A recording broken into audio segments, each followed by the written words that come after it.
We might finally know what sent the markets tumbling yesterday. This morning, we got news that Trump has just appointed a new pro-Bitcoin candidate to be the next Fed chair. But are the markets misreading this decision? Today, we're going to be diving into who this new potential Fed chair, yes, there's still potential. He still has to get, pass through the appointment, and what this means for you. What are we looking at? Is this going to be bullish for Bitcoin? Is this going to be bad for markets in general? I think that's the main argument going on right now, and I think this is why we're seeing the markets react like they are. So first and foremost, who am I talking about? Of course, Donald Trump appointed Kevin Warsh as the new Fed chair to replace Jerome Powell. And we're getting headlines like this coming out of Yahoo Finance. Kevin Warsh, markets react as pro-Bitcoin economists tipped for Fed. Kevin Warsh has described Bitcoin as an important asset. I got a lot of clips for you guys of Kevin Warsh in the past talking about Bitcoin. Really makes you wonder what's going on. I actually saw a good tweet from our boy G Money. He's like, why is Trump appointing so many pro-Bitcoin candidates? Is he really serious about this, America being the Bitcoin capital of the world? Well, this move seems like it. There's an interesting rabbit hole here with Kevin Warsh. So first and foremost, I'm going to play this clip. Here you have Michael Saylor. He goes, soon Kevin Warsh will be the first pro-Bitcoin chairman of the Federal Reserve. Let's play this clip for you guys. Really going to set the scene for, I think, what his views are for Bitcoin, and then I'll unpack it a little bit. You made reference to Bitcoin, and I thought I heard a little bit of condescension that people are buying Bitcoin and these things. But doesn't it? Charlie Munger, this is 2 or 3 years before he died, Charlie Munger attacked Bitcoin. He called it evil, in part because it would begin to undermine the Fed's ability to manage the economy. Or it could provide market discipline. Or it could tell the world that things need to be fixed. Bitcoin does not make you nervous. Bitcoin does not make me nervous. I can hearken back to a dinner I had here in 2011 with someone who is another guest on your show. I won't say his name. Okay, I just did Mark Andreessen, who showed me the white paper. That was the original white paper. I wish I had understood as clearly as he did how transformative Bitcoin and this new technology would be. Bitcoin doesn't trouble me. I think of it as an important asset that can help inform policymakers when they're doing things right and wrong. It is not a substitute to the dollar. I think it can often be a very good policeman for policy. And if I were to speak more broadly to what did Charlie Munger and others perhaps have in mind, there is a proliferation of securities that go under all sorts of names. Many, if not most of them, are not worth what they might be being traded for. So what did Charlie say, and maybe his pal Warren say? There's the innovators, the imitators, and the incompetents. They're real innovators that are happening in and around that new technology. And what I would try to impart towards businesses and bankers is that the underlying technology that Mark showed me in that white paper, or tried to show me in that white paper, it's just software. It's just the newest, coolest software that will provide us an ability to do things that we could never have done before. Can the software be used for good and evil? Yes, both, like all software. Right. So I don't cast aspersions like that. If there's a final point, it's these technologies are being built here. I don't just mean on Stanford campus. I believe in the United States. And the world's most talented engineers from China and Europe and everywhere, they come to the United States even now to try to build this stuff. And my view is by building it here, that gives us an opportunity to be more productive and create something very special over the next decade. So it sounds like his views on Bitcoin are pretty clear. Now, he did say something that I think is very interesting and does lead into why I think markets are a little uncertain or concerned about this move. Is because he did say, Bitcoin will usher in fiscal dominance or discipline on the Fed. And that's where I think most of the people are getting a little bit of concern. He is essentially being framed as a hawk. And what everyone really wants right now is a dove, someone that's going to lower interest rates. And I will go into his history a little bit, but I have one more Bitcoin clip for you guys. This one's from Squawk Box, and it is from 2023. It's really, I think, also going to, in some respects, show what he believes in Bitcoin. There is a timeline here. He has been historically pretty bullish on Bitcoin. And of course, this is a Bitcoin show, but I will kind of zoom out a little bit after this and show that what the markets are thinking about. So here is the next clip where he talks about Bitcoin. This is on Squawk Box in 2021. So I believe the first one was 2023, if I remember my timelines correctly. This is 2021, so a little earlier, still pretty bullish. And really, you know, I got a couple more clips for you guys, but I also want you guys to pay attention to the price of these in these clips. Are you on board with Bitcoin? I know Stan Druckenmiller is now on board. I think when we've talked about Bitcoin in the past, I think you had perhaps a lesser view. I don't know if you have a different view today. So Stan calls me his partner. I call him my boss. One of us is lying, but I'll let you figure out who's who in that, Andrew. So I'd say I think that Bitcoin does make sense as part of a portfolio in this environment where you have the most fundamental shift, for example, in monetary policy since Paul Volcker. This is a big shift that we're seeing under the Powell Fed, rightly or wrongly. So I'm not surprised in a period of dollar weakness where Bitcoin's doing what it's doing. And I'd also suggest that part of the move in Bitcoin is taking some of the bid away from gold. I think if Bitcoin never existed, gold would be rallying even more right now. But I guess if you're under 40, Bitcoin is your new gold. So I think of Bitcoin as a lot of things, but it's certainly with every passing day getting new life as an alternative currency. And when you see the strength of the euro, the strength of the pound, the strength of the RMB, the Korean won, the Mexican peso, I guess we shouldn't be surprised to see the strength of Bitcoin as well. Again, incredibly bullish, I think, on the idea of Bitcoin. And this guy's the new Fed chair. Now, when it comes from a Bitcoin perspective, I am kind of getting flashbacks to Gary Gensler right now, where Bitcoiners were very happy about Gary Gensler being head of the SEC. It turned out it wasn't everything we asked for, or rather anything we really wanted from him, except for maybe him allowing the ETF to finally get approved. And part of me is feeling like that might be the case here. He said some really good things about Bitcoin in the past. We'll see what he does. If he does actually get approved to be the next Fed chair, it's going to be very interesting to see if he will continue this pro-Bitcoin stance. And there's actually, I believe it was a Wall Street Journal article this morning basically asking the same thing. Will Kevin Warsh Bitcoin as the Fed chair? Especially historically, when you look at what the Fed's done, what the institutions have viewed Bitcoin to be, it's usually been pretty negative. So maybe this is one of those things where you could say things in the private sector, but once you're in the public sector, once you're actually working for these institutions, you have to essentially change your tune.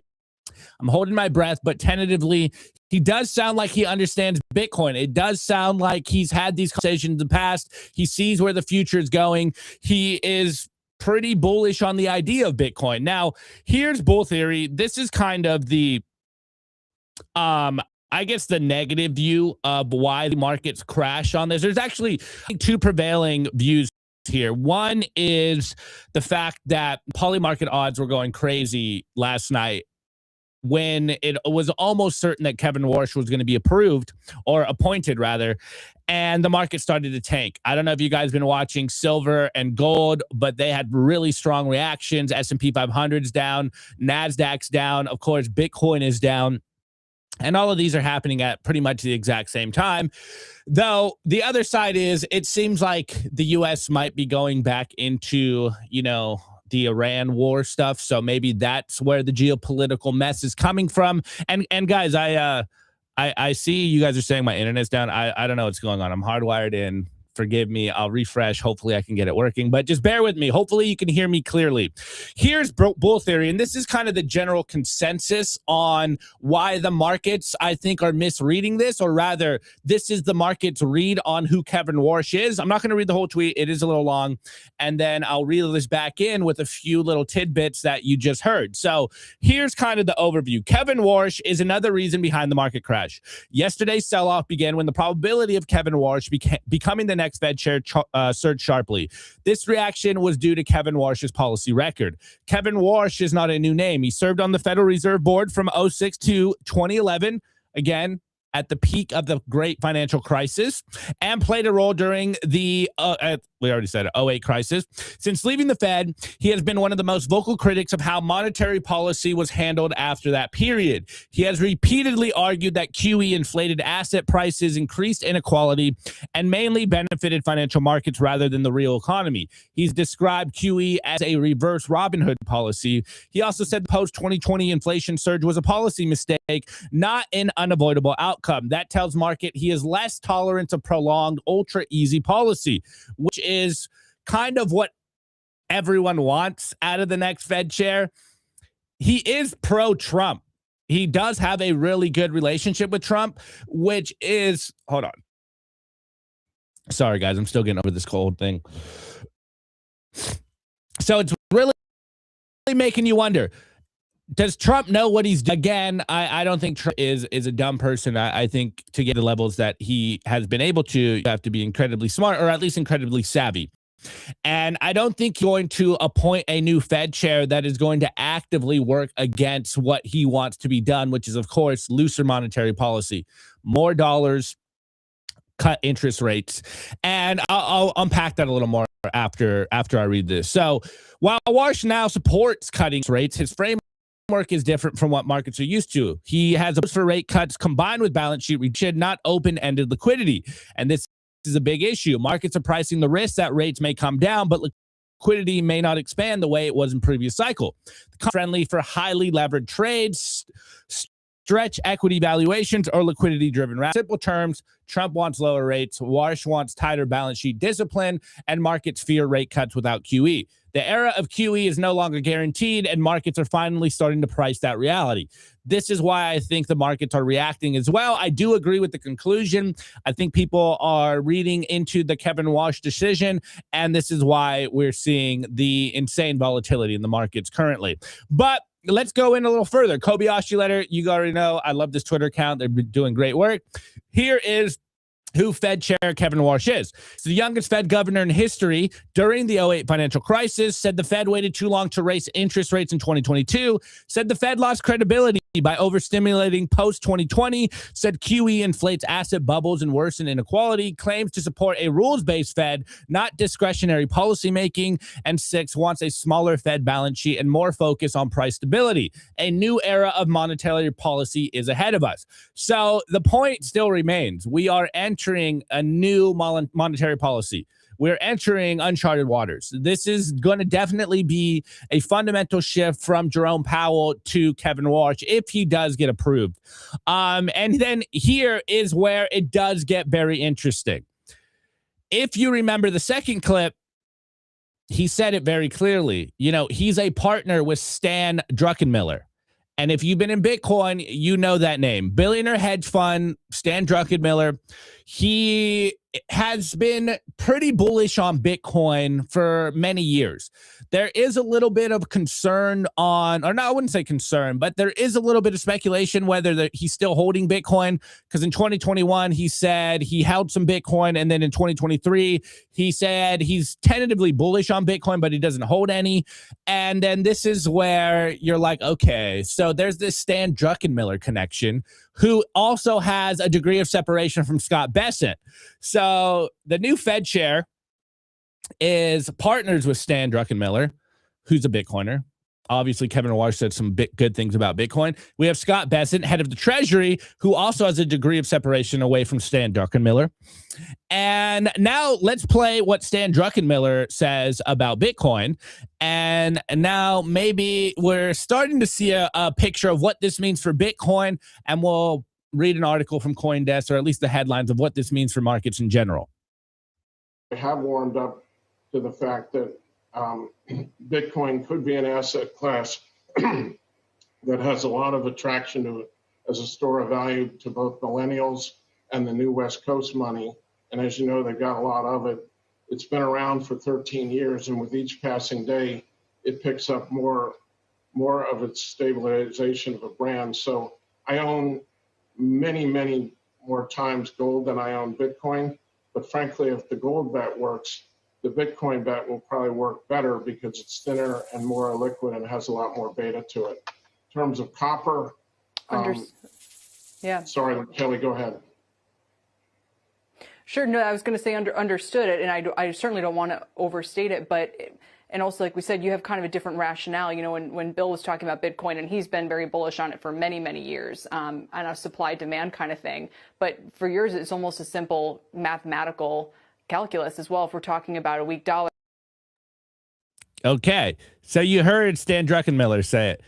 He likes the Bitcoin bet. There's actually another clip that's pretty funny. I didn't pull it up for you guys, but he's on stage at a conference basically saying nice things about Bitcoin, or rather saying, you know, I kind of like this Bitcoin thing. I should probably own some. But he started off the clip with saying, like, look, guys, I'm 70 years old, so I buy gold.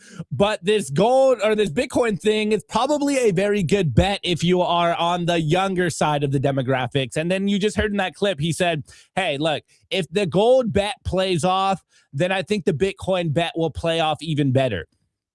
What did we see in 2025? The gold bet is paying off. So Stan Druckenmiller, you know, maybe he's old. Maybe even he classifies himself as being old. But I think he's pretty sharp and pretty savvy on what's going on in the markets. You don't become a billionaire, you know, by accident, basically.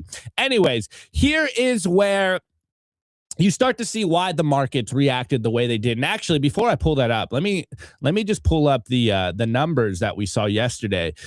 Gold and silver were low-key acting like shit coins yesterday. Oh, here we go. All right, another bull theory post. And we have just this one isn't fully updated because the gold and silver market, all the markets kind of, you know, reacted a little more bullishly after. So they didn't stay this bad, but you can see how crazy the volatility was yesterday, which is what I was telling you, you know, at the end of yesterday's show. I'm like, look, it's going to be some kind of announcement later. I wouldn't be surprised if we see more volatility in the market. What do we do? You know, by the time I went to bed kind of early last night, by the time I'm going to bed, I'm getting texts like, bro, it's over. We're at like 82K. I'm like, oh man, fun time. So, hey, I predicted that. I guess my macro takes are getting a little better. I guess my intuition's getting a little better here. Anyways, here's the insane volatility that we just saw in the last 24 hours. This was posted at 8 a.m. this morning, so the market's probably reacted a little better. But in the last 24 hours, gold was down 10.9%, erased 4.1 trillion from the market cap. Silver was down 21.5%, erased 1.4 trillion from the market cap. Copper's down 10.3%, palladium down 20%, platinum down 23%. The S&P 500's down 0.6%, NASDAQ down 1.2%, the Russell 2000 down 0.76%, and Bitcoin went down 6.6%. In total, out of the metals, equities, and crypto markets in a single day, we saw $6.5 trillion wiped out of the markets. Absolutely insane movements we saw yesterday. Like, just looking at the gold number itself, gold lost in about like an hour, like 2 times the Bitcoin market cap. And everyone's kind of trolling all the Bitcoiners like, gold's such a bad store of value. It lost more value in the last 24 hours than Bitcoin has ever stored in 17 years. And they always tell us that Bitcoin is too volatile. You got to just love where we are in the markets. It really is a good time to be an investor, even though it's crazy. Anyways, here we go to CoinDesk. I think this, again, sums up what the markets are feeling. And we have Stan Druckenmiller. Again, he's got close connections with Scott Bessent, who's in the Treasury. Now, if Kevin Warsh does get approved to be the new Fed chair, Stan Druckenmiller is basically, their master. I was watching Star Wars last night, and you could think of Kevin Walsh and Scott Besson as the apprentices to Stan Druckenmiller. And here we go. Hedge fund billionaire Stan Druckenmiller on Walsh as Fed chair. No one is better equipped. The conventional wisdom on Trump's pick for Fed chair says he's a hawk, which is why the markets basically reacted how they did. He has been out here saying, hey, he wants a smaller Fed balance sheet. He's not that big on loose monetary policy. He might not be so quick to cut rates.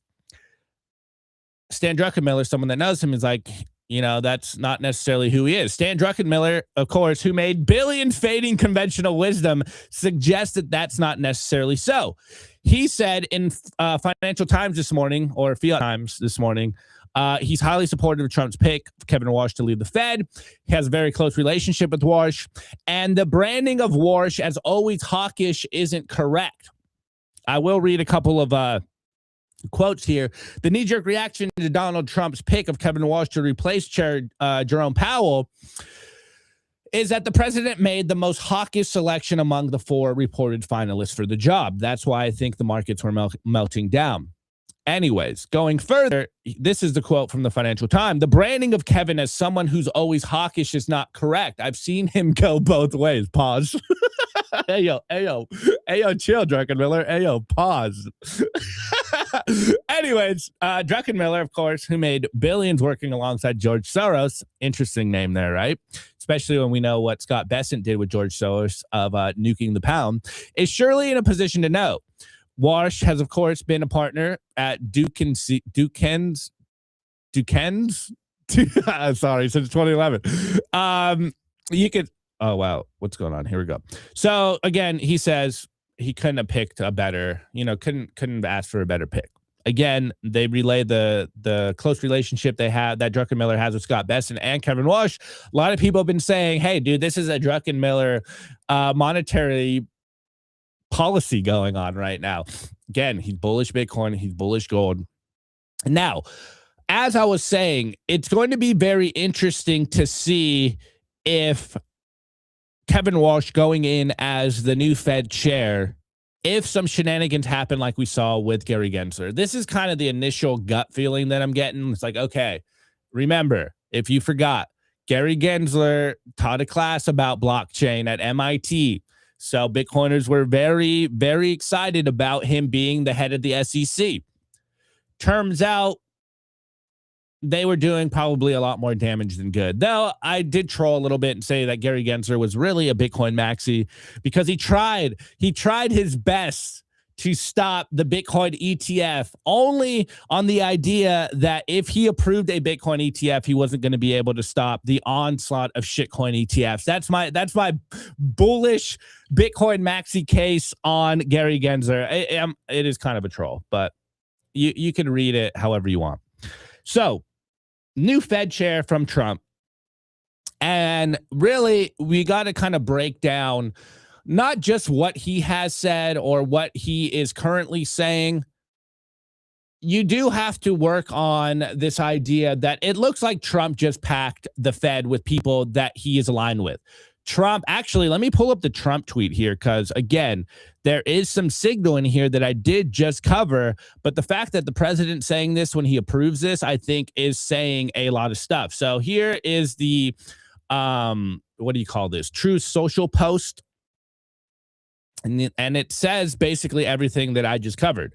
But again, this is coming from the president. And you got to remember, like, there is always some political rhetoric when they say things, and they don't just say things just to say things. So here we go. I'm pleased to announce that I'm nominating Kevin Walsh to be the chairman of the Board of Governors of the Federal Reserve System. Kevin currently serves as a Shepherd Family Distinguished Visiting Fellow in Economics at the Hoover Institution, which is the clip that I played from you. That was a Hoover Institution clip, and lecturer at the Stanford Graduate School of Business. He is a partner of Stanley Druckenmiller at Duquesne's Family Office LLC. He received an AB from Stanford, a JD from Harvard Law. He has conducted extensive research in the field of economics and finance, issued an independent report to the Bank of England proposing reforms in the conduct of monetary policy in the UK, and Parliament adopted his recommendations. He became the youngest Fed governor at 35 and served as a member of the Board of Governors of the Federal Reserve System from 2006 until 2011. Again, peak great financial crisis time. He also is at the board of emissary to the emerging and advanced economies in Asia. In addition, he administrative governor, managing and overseeing the board's operation, personnel, and financial performance. And then prior to his appointment to the board from 2002 to 2006, he served as special assistant to the president of economic policy and executive secretary of the White House National Economic Council. Previously, Kevin was a member of the mergers and acquisitions departments at Morgan Stanley, serving as vice president and executive director. Right here is probably the biggest thing. I have known Kevin for a long period of time and have no doubt that he will go down as one of the great Fed chairmen, maybe the best, on top of everything else. And this is where like the QAnon guys get, I saw a lot of QAnon posts on this. He is, on top of everything else, he is, quote, central casting, and he will never let you down. Congratulations, Kevin. So just unpacking a few things. The president, by name, named Stan Druckenmiller, who is historically kind of a Bitcoin bull. Also worked very close with George Soros. This is where the Scott Bessent kind of speculation came in that, hey, Scott Bessent was very good working with George Soros and essentially nuking the pound sterling. And now he's at the Treasury, essentially doing the same thing. This planned demolition of the dollar to basically onshore industry, make U.S. exports better, looser monetary policy. And then, of course, I think the biggest one is that last sentence. I've had a good relationship with Kevin Walsh. I've known him for a long time. So it looks like Trump packed the Fed with people that are going to align with what he wants done, which is what we've been saying, or rather what they've been saying for a while. They want looser monetary policies, lower interest rates, devalue the dollar, increase liquidity. Yes, historically, Kevin Walsh is a hawk. But again, the fact that Stan Druckenmiller is out here saying he's not always a hawk, that's bad framing. And there's a connection with Scott Bessent. I think there's I think it's very safe to say that, you know, they're all in one big club. Anyways, I say all that to say, look, we may not be in the club, but we can still read through the headlines, read between the lines here, and understand what is potentially going to happen. They've been saying it for a long time. You need to hold assets. And I'm going to play a Trump clip on today's numbers, which I think is going to piss everyone off if you didn't catch it yesterday. But guys, the message has been the same on the show every time I talk about Trump for months now. They are going to run the economy so hot that if you do not own assets, you are absolutely going to be left in the dust. Now, personally, I think you should be owning Bitcoin. I think it's on discount. I think we are going to see Bitcoin rebound very, very strong. As we said yesterday on the show, gold or precious metals usually front run liquidity. If we do get more liquidity, Bitcoin responds even better to liquidity. As of now, again, remember the business cycle. As of now, liquidity has been pretty dried up, hence why the Bitcoin price has been pretty dried up. There's been no new liquidity. Bitcoin sniffs out the liquidity once it's been pushed into the economy. Bitcoin's going to rip. So personally, again, I'm tentatively bullish on this, obviously because he is pro-Bitcoin, or at least was pro-Bitcoin. It's going to be interesting if there's some kind of, I don't know, backroom deals like we saw with Gary Gensler. Again, I'm using the Gary Gensler example because that's the latest one we have where someone was pro-Bitcoin, got elected office.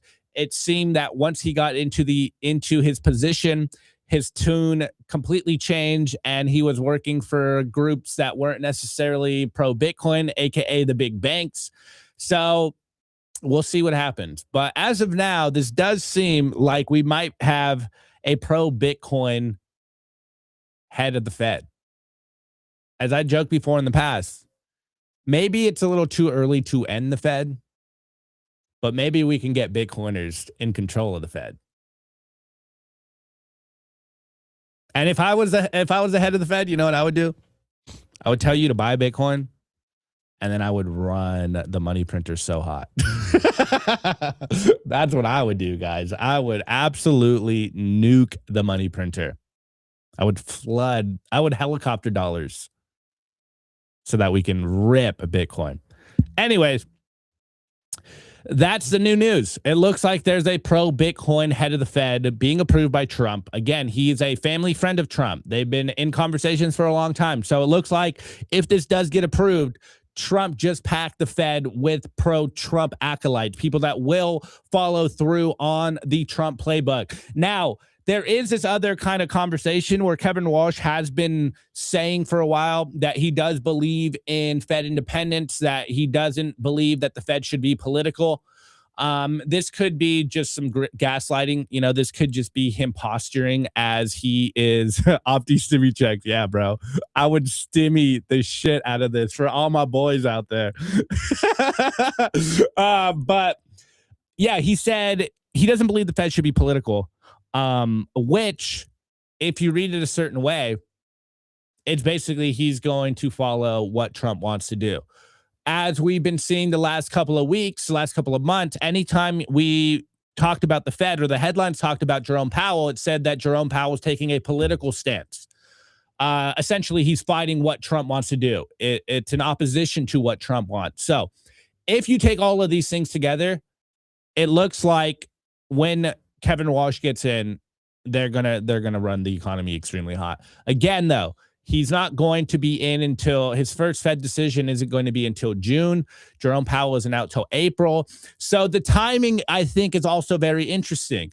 They could have waited a little bit to announce the decision, but what they did it days after the last Fed decision. This is political. You know, Jerome Powell went out and said some crazy stuff, and what Trump do a couple of days later is like, "Hey, chill out, boys. We're gonna tell you who the next Fed chair is," and the markets just don't know how to digest this information. I think it's pretty clear. They're gonna pump assets so hard, guys. It's gonna go to the moon. I think Bitcoin's gonna be a part of this. I think if you're holding dollars, you're gonna get absolutely wrecked, and you need to continue to accumulate. The writing's on the wall. Maybe this whole, like, I don't believe in Fed balance sheet expanding, I don't believe in QE. Maybe this is further down the idea of we're seeing not QE. They're going to do everything that's basically QE, but they're just not going to rhetorically call it QE, and therefore he's able to kind of keep his reputation, and then Trump gets what he wants. I don't know. I'm just tea leaf reading here for you guys as well. So going further, as I said today, I do have a clip from Trump yesterday. I didn't really hear much coming out of that economic meeting that we saw was going to be some big things.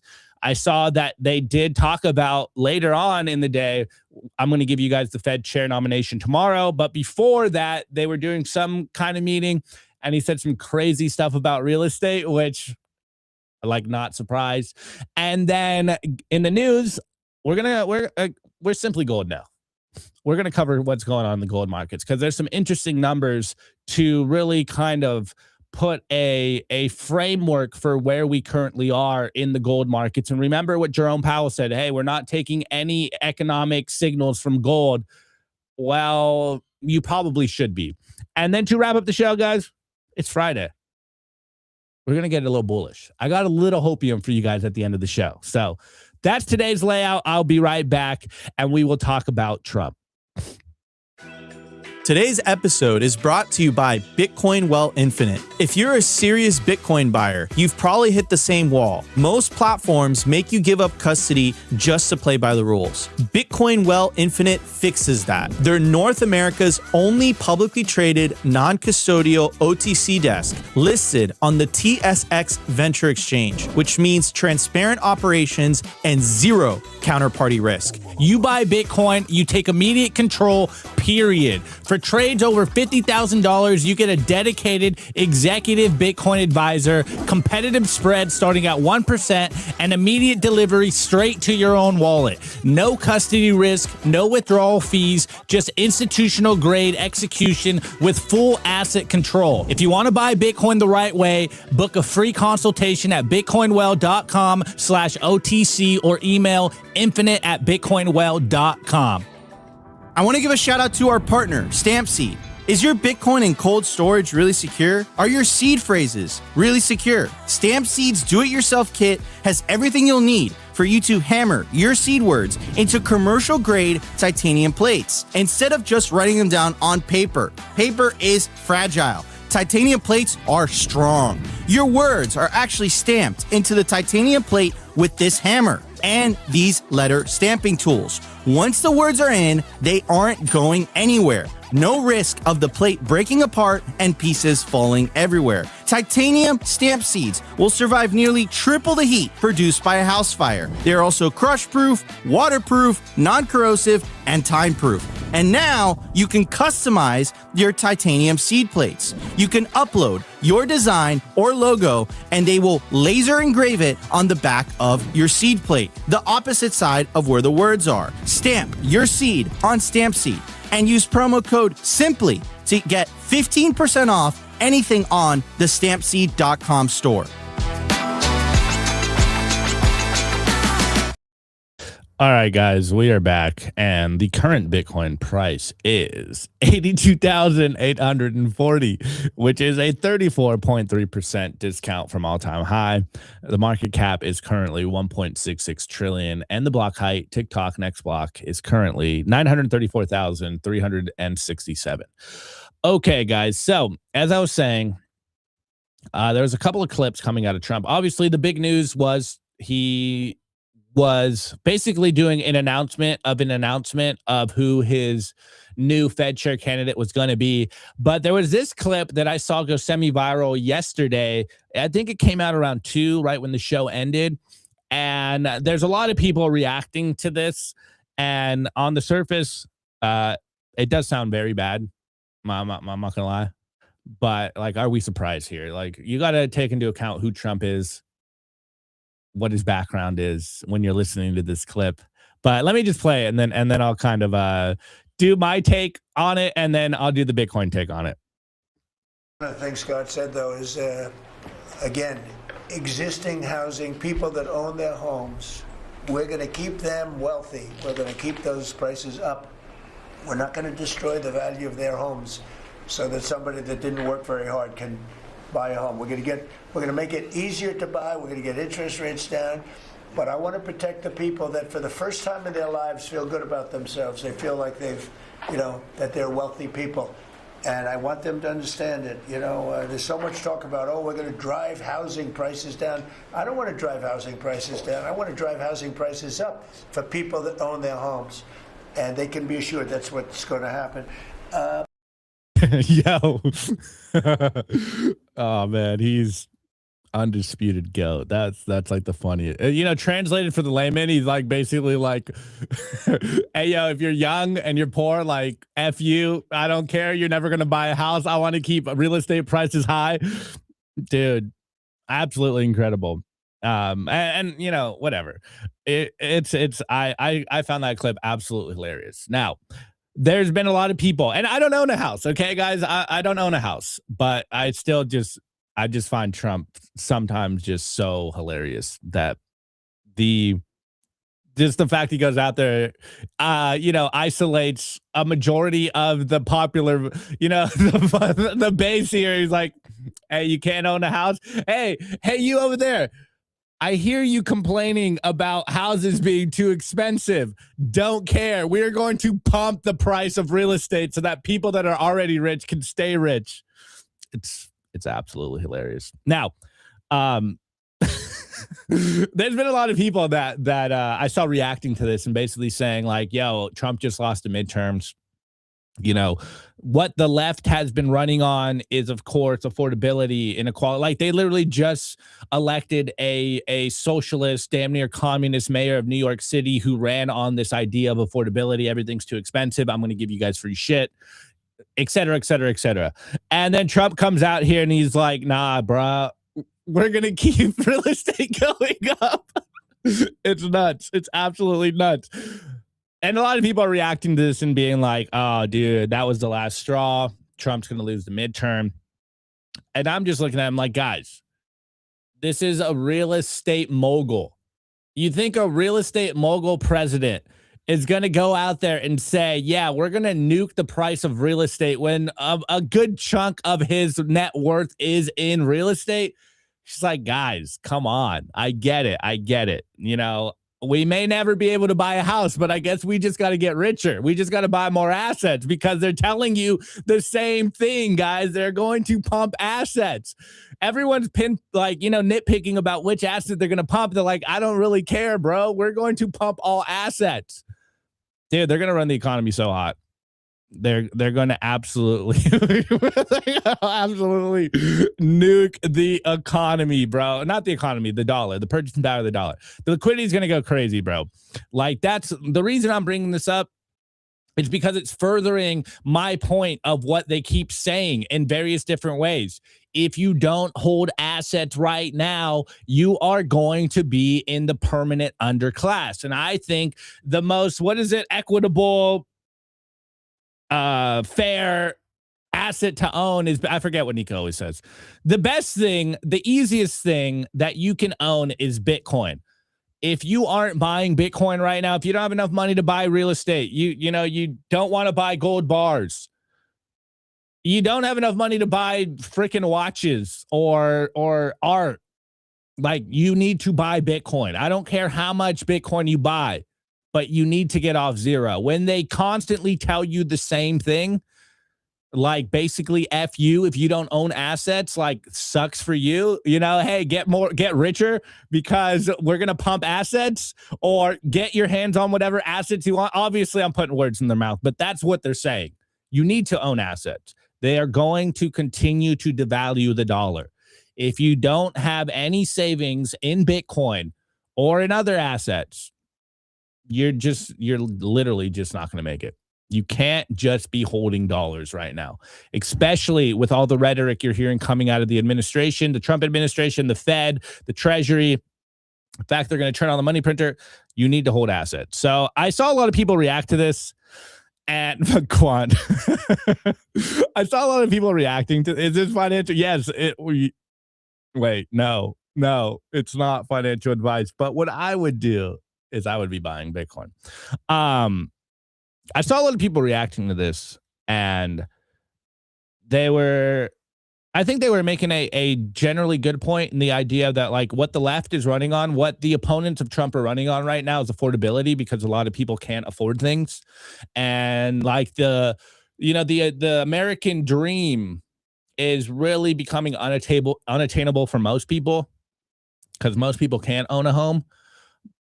And yeah, that sucks. I'm totally with you. Like, I don't own a home.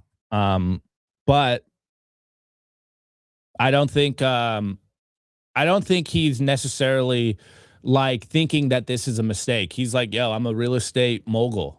You think I'm going to devalue my real estate? It's like, no, I want the people that are already rich to stay rich with the real estate. It's so funny to me. It's such a Chad move. Anyways, if you're mad about it, just buy more Bitcoin. That's like the biggest thing. They're going to pump assets, guys. Assets are going to go crazy. You need, yeah, exactly. You need to buy Bitcoin, dude. Maybe one day the Bitcoin will be worth enough that you can buy a house. You can look back on this clip and be like, yeah, I kind of like Trump. No, dude, first of all, I am not advising anyone professionally at anything, Dan, okay? This is not any professional advice. I am just an entertainer here. I am just an economic talking head. Okay, let's go into what's going on in the gold markets, because I think it's fundamentally showing us that there is a monetary reordering happening. There is a monetary shift happening. There is a sea change going on right now. And even though they're telling you not to look, what's the Orwell quote? Even though they're telling you not to trust your eyes and ears, when you look at the data, it's, I think, pretty clear. I want to give a shout out to our partner, Ledin, the leader in Bitcoin-backed loans. Unlock the liquidity in your Bitcoin without having to sell your Bitcoin. They've issued $9 billion in loans to over 10,000 customers since 2018. I absolutely love these guys. Not only do I have an account with them, but I also have a loan. And what I love about them is that there are no monthly payments, and you could pay back the loan at any time. As soon as you send your Bitcoin as collateral, you'll have cash in your account within 24 hours. Over 1,000 five-star customer reviews, and they've never lost a single dollar or sat of customer money. Go to learn.ledin.io/simply today, and you'll get 0.25% off your first loan. I want to give a shout out to our partner, sat123.com. Sovereignty isn't just about your money. It's about your communications too. When the grid goes down, most people go dark. Cell towers fail in hurricanes, cyber attacks, and blackouts. But satellite phones, they don't rely on local infrastructure. Iridium has 77 satellites in orbit, giving you a direct line anywhere in the US, even offshore. If you hold your own Bitcoin keys, you should hold your own comms too. Sat123.com also has everything you need to start building your Bitcoin citadel. Starlink, battery backups, Faraday bags to protect your hardware wallets, and much, much more. It's a one-stop shop for anyone serious about resilience and off-grid independence. Stay connected, stay independent, stay sovereign. Go to sat123.com/simply today and use promo code SIMPLY to get 15% off anything on the store. I want to give a shout out to our partner, BitKey. If you already self-custody your Bitcoin, you know the deal with hardware wallets by now. Complex setups, clumsy interfaces, and a seed phrase that can be lost, stolen, or forgotten. BitKey fixes that. BitKey is a multi-sig hardware wallet built by the team behind Square and Cash App. It packs a cryptographic recovery system and built-in inheritance feature into an intuitive, easy-to-use wallet with no seed phrase to sweat over. It's simple, secure, self-custody without the stress. Time named BitKey one of the best inventions of 2024. Get 20% off at bitkey.world. That's BITKEY.world with the code SIMPLY.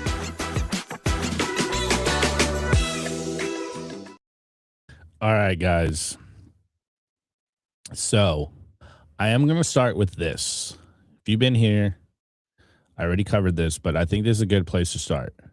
Remember, Jerome Powell spoke on, what was that, Wednesday? On Wednesday, and one of the big quotes that came out of it was this quote, that you shouldn't be taking too much macro messaging from precious metals, right? Now, actually, let's do a real-time check on what's going on with gold and silver currently.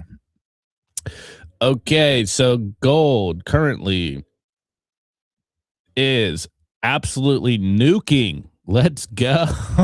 Yeah, we getting the gold rotation into Bitcoin? We'll look at that. All right, so today alone, holy snaps. Just today, gold has repriced 12.6%. It is down from all-time highs about 16% in the last 2 days. Crazy. Did we finally see the blow off top? And silver's even bigger. Let's go. Okay, silver's at 32%. Holy snaps. It's at $78. That's crazy. Okay, so silver might have topped in real time. We might have called it 35% off all-time high. Silver's absolutely nuked. So, you know, I guess maybe Powell was right. Don't take too much macro message from precious metals. But man, the volatility is crazy. Anyways, at these all-time high numbers, shouts out to Joe Consorti. Obviously, these numbers are we'd have to update them for today, but still, the idea remains the same. I saw this and it's very interesting. Joe Consorti tweets, gold is about to be larger than the United States debt of $38.5 trillion. So the gold market cap, even though it just repriced about 10, 12%.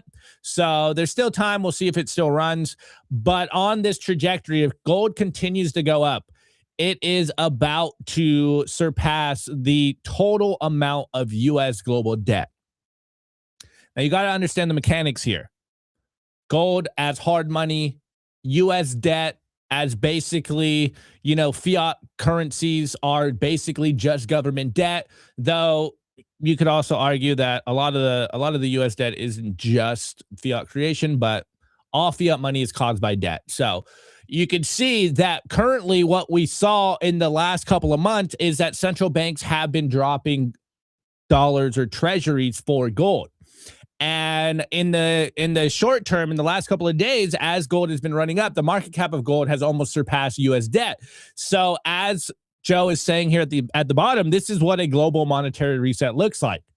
Remember what Jerome Powell said, don't look at precious metals, guys. It doesn't give us much macro signal. When you look at the market cap of gold versus the U.S. debt, it does look like we are seeing a monetary reset. Now, going further, the same thing we're seeing with the reserves at central banks. Gold has become the global reserve asset. Central banks have dropped treasuries at an alarming rate and have been acquiring gold at an exponential rate.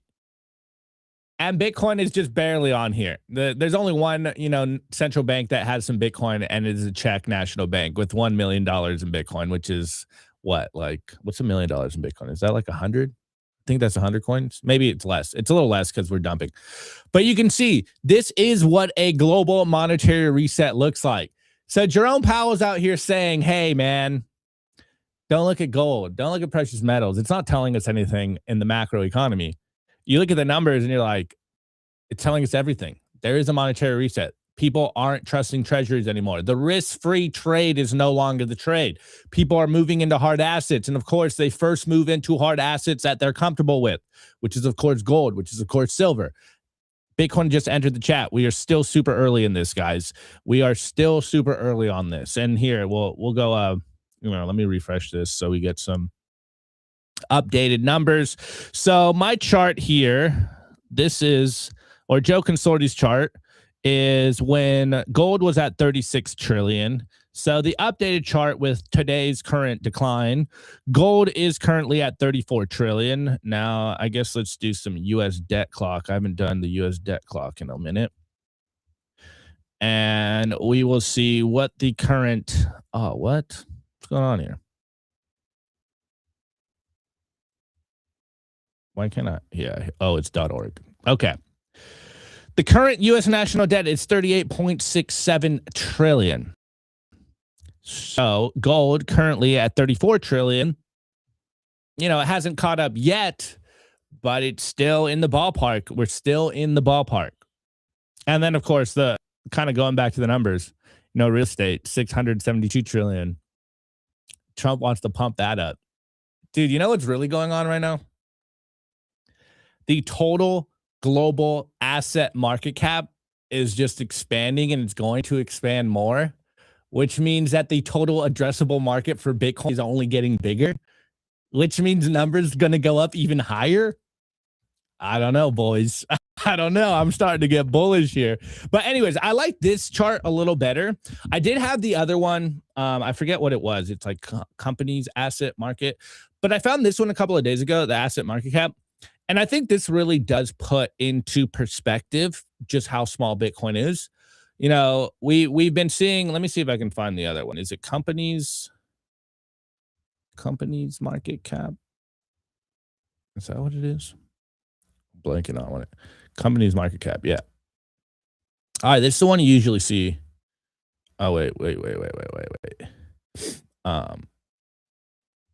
This is the website you usually see. Here we go. All assets by market cap. All right. So you usually see this one circling Twitter, and it's got gold and NVIDIA and silver. You've seen this chart before, and for a while you see Bitcoin. Bitcoin was climbing up around like 5 or 6 for a little bit. It had leapfrog silver, but this one makes it seem, in my opinion, like Bitcoin is bigger than it actually is. Here you see Bitcoin. Hold on. Damn ads. You see Bitcoin at number 11. This is the chart you usually see on Twitter when it makes moves. Bitcoin passed whatever. It's almost going to pass Amazon, whatever. It did for a little bit. Or not, sorry. It passed Facebook. So this one makes it seem like, but the other day I was looking, and I like this one, assetmarketcap.com. So it really puts into perspective where Bitcoin is in the total global asset market. And as you can see, Bitcoin's still a baby. We're on the first page, or we were on the first page this morning. I guess we got knocked out of the first page. We're at 26. Whoa. How'd that go from 1 to 25? Oh, there we go. 20. So you can see Bitcoin currently is the 26th largest asset by market cap when you factor in equities, currencies, real estate, all of the global assets. I think this frames Bitcoin a lot better in your mind that, yeah, to us, Bitcoin is the biggest thing in the room. But in reality, dude, it's still tiny. It's still tiny. Like, it's amazing that Bitcoin gets as much mind share as it does when, if you look at total assets, it's like not even close to being on, the top 10. So anyways, as I was saying earlier, we are seeing a global monetary reset happen in real time. It does look like gold has become the world reserve asset again. Does that mean we're back on the gold standard? Not necessarily, but it does mean that everyone is losing faith in the fiat standard. And remember what fiat means, by decree, which means that the people that are, decreeing something, they need to have some semblance of respect, some semblance of belief in their authority. And if people are dropping treasuries like hotcakes, we are seeing things change. Things are happening behind the scenes that most people aren't catching on, that are definitely pointing towards things are changing and going to be different moving in the future. You need to hold on to assets. Are we in a hyperinflationary scenario with fiat currencies like I was saying yesterday? Kind of looks like it. Are we seeing the Weimarification of the entire world? I don't know. It looks like the central banks think so. They're like, we need to get in the hard assets. We need to get in the hard money. We need to drop these treasuries as fiat money. They don't even believe their own words. They're like, we don't even want this treasuries. We don't want fiat. They want God's money. They're like, yeah, these words that we've been saying is money, we can't even believe them anymore. Take with that information as you will. Anyways, I'm going to end today's show a little bullish. We're going to get a little bullish. So this is what's getting me feeling a little bullish. I don't even know what these charts mean, but they mean something. And it's some hopium. All right, guys, I'll be right back. I want to give a shout out to our partner, HIVE Digital Technologies. Fueled by clean energy, HIVE has quadrupled its global Bitcoin mining footprint and channels that same scale into high performance compute, where their AI cloud is now ranked #1 in the world for network performance. At HIVE, you've got dual engines, Bitcoin and AI humming, roaring, accelerating in unison. They're lean and mean, they're green and clean, and they're rewriting the playbook on sustainable digital infrastructure. You can catch the latest buzz at HIVE Digital Tech or at hivedigitaltech.com. I want to give a shout out to our partner, bitcoinben.io.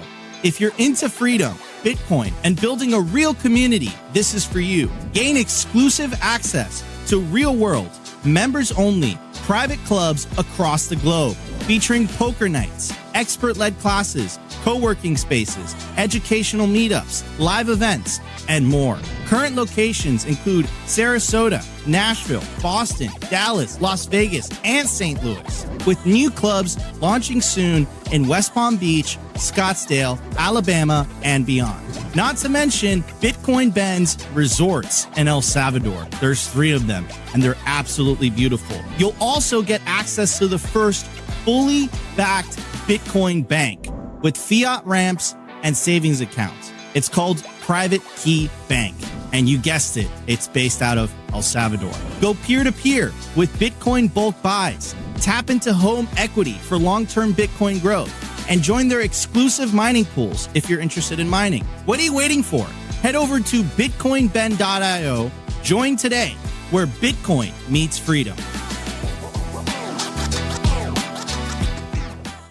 All righty then. All right. It is the Friday show. And, you know, I did have this other idea for today of like, get some feedback from the audience. Let us know what you like of the show, what I want to do, what you want me to do more of. And I was going to officially crash out on you if you guys did meme review, but I'm going to scrap that whole idea. As you know, Down Under Blue said here, he's like, I can't take all the freaking bearishness. No matter how bearish Bitcoin is, we need some opti-hopium. It's Friday. I feel like I got to end you with some hopium here, but I am going to start with some bearishness. I'm not going to lie. Yeah, hopium is copium. We do cope hard. This is what we do. If you're looking at the charts, Bitcoin is currently on course for 4 consecutive red months, something that didn't even happen in 2022. Let's pull it up. We'll pull it up. We'll chart boy a little bit, just because I know you guys like it. You know, it's audience capture here. I do what you guys like. So there we go. We're for sure going to have 4 red months, something we didn't even see happen since 2020. You know, 2022 didn't happen. Last time we saw this similar was in 2018. 1, 2, 3, 4, 5, 6. We had 6 red months in 2018. That's the last time we've had anything more than 3 red months in a row. So how much worse could it get, really? No. It could be 2 more red months. Anyways, James also tweeted that currently we are also on course for 6 consecutive red months versus gold. This exact same thing happened in 2018, 2019. Again, that was based on, and Bitcoin then went on to produce 5 consecutive green monthly candles. Bitcoin now 30% below the 200-week moving average. So let's do that. And gold, we'll do some. We will verify. Oh, sorry, that's gold price. Where's this one? Okay, so 1, 2, 3, 4, 5, 6 red months of Bitcoin priced in gold. The last saw something similar was in 2018. 1, 2, 3, 4, 5, 6. So if we are seeing history repeat and not rhyme, as I was saying yesterday, if you're pricing Bitcoin in gold, we've been in a bear market and we potentially are at the bottom of a bear market. Now, I bring all that up to essentially get to this next post, which is now I am officially, or actually before that, I'm going to do this one. Zero Hedge just dropping some hopium. You got to love it. So which comes first, Bitcoin 300K or global liquidity crash, which triggers a worldwide depression? And here's a chart. The red chart is global M2 liquidity. In blue, we have Bitcoin price. You know, as you can see, or you probably remember, there was that chart going around for a long time. We were even talking about it, that Bitcoin follows global liquidity, and then it completely broke, particularly around October 10th. It went sideways, and we were expecting it to catch up, and then October 10th liquidated the markets. So if we were to catch up the Bitcoin price again to global liquidity, that would roughly mean 300K per coin. So, you know, make your bets now. What do you think is going to happen sooner? Global liquidity crashes and it's a solid depression? Or, I'm sorry, guys. Or Bitcoin catches up to global liquidity and we see some moonshots. But Finance a Lot saying global liquidity crash, but I'm pretty sure he's kind of a bear. Anyways, my bullish view. I am now officially a wyckoff TA maxi. I really dude, I don't know how wyckoff works, but I do like the pattern here. And opium for the end of the day. Here is the wyckoff accumulation scheme. Wyckoff events, you know, when bottom, you have this accumulation when institutions come in. If you don't know the Wyckoff method, it was created around the 1900s. It's, you know, technical analysis for institution accumulation and distribution phases. And it is almost identical to what we're seeing right now with the Bitcoin price. Now, there has been a lot of times Bitcoiners using the Wyckoff method and they got absolutely wrecked. In particular, one of our favorite Bitcoiners saying at the time Bitcoin was like 12K, it was going to go to 1K. Totally didn't happen. but now it might actually hold a little more value because it's this institutional trading, for markets, TA for markets. And now we all know the institutions here. So anyways, here is what the accumulation schematic, it hits a support line. It kind of trend sideways, and then it breaks up past the first resistant line to a new resistant line, and then it goes back down to a second support line. It does the same thing, and then finally it breaks down below that support line, which is the spring, and then it starts ripping. Well, he tweets, I saw so many Wyckoff accumulation charts like 2 weeks ago, halfway through, but now that we're actually at the important part, I'm not seeing any Wyckoff accumulation charts. Laughing my ass off. Fear is a very fascinating thing. And this was yesterday at night. You can see it's pretty much looking identical to the Wyckoff accumulation. And if this last drop we just saw is the spring, boys and girls, I am officially a Wyckoff TA maxi. As he says here, we have entered the spring bottom. We have entered the spring bottom. I repeat, we have entered the spring bottom. Is this what's playing out? Are we watching the Wyckoff accumulation pattern play out to a T? I sure as hell hope so. I'll tell you that much. I sure hopeful. Here we go. Oh, sorry. That's Bitcoin and gold. That doesn't give us what we want. I mean, guys. I mean, you can see it better like this. I mean, guys, like, tell me I'm not tripping. Is this not Wyckoff accumulation in real time? I'll pull up some generic Wyckoffs too. Wyckoff method. Let's see. I'm just saying, boys and girls. I'm just saying, man. It do be looking bullish if you're looking at it like this. Accumulation, spring, markup, distribution at the top, comes back down. I don't know, man. All I'm saying is I'm giving you guys some hopium for the Friday show. And I think it's playing out. I think that's what's happening. I think this is what's happening, boys and girls. I am officially a Wyckoff maxi. We are Wyckoff TA maxis. No, I didn't do any 1 minute charts, guys. Yeah, it's nothing but Wyckoff jokes from here on out, boys. We are officially, everyone in the chat, we are officially Wyckoff maxis. All right? Yeah, I fully walked into that one, huh? Totally walked into that one. Yeah.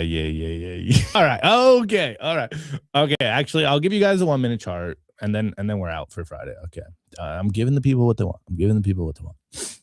You guys love the 1 minute chart. Oh, hey. Okay. We're back ish.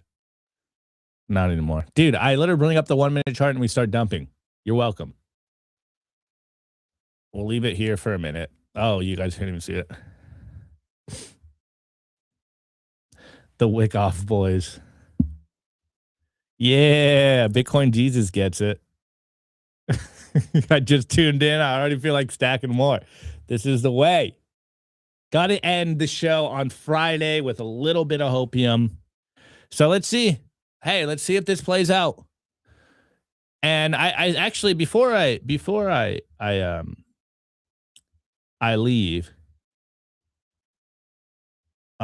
just doing perplexity over here. This is what makes me think this is kind of why it's holding in better now. Wyckoff method is a technical analysis framework developed by Richard D. Wyckoff in the early 1900s for trading stocks and other markets.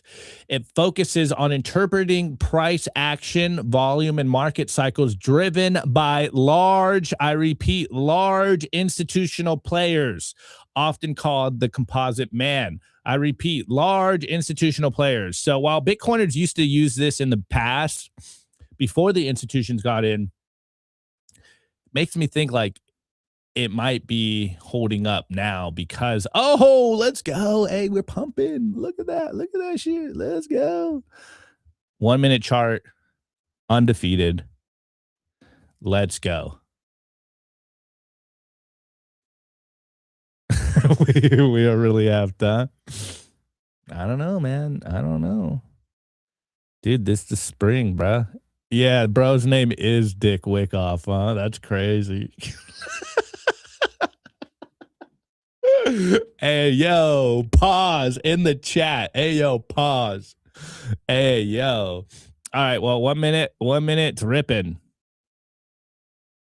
We're at, dude, back above 83. It's a good day, man. It's a good day. Dude, it's the Wyckoff playing off. Wait, pause. Are we seeing accumulation phase happen right now? I think so. All righty then, guys. All righty then. Well, oh, there we go. Now it's going to dump on us. Are we barding too? Anyways, you guys go watch the 1 minute chart on your own time.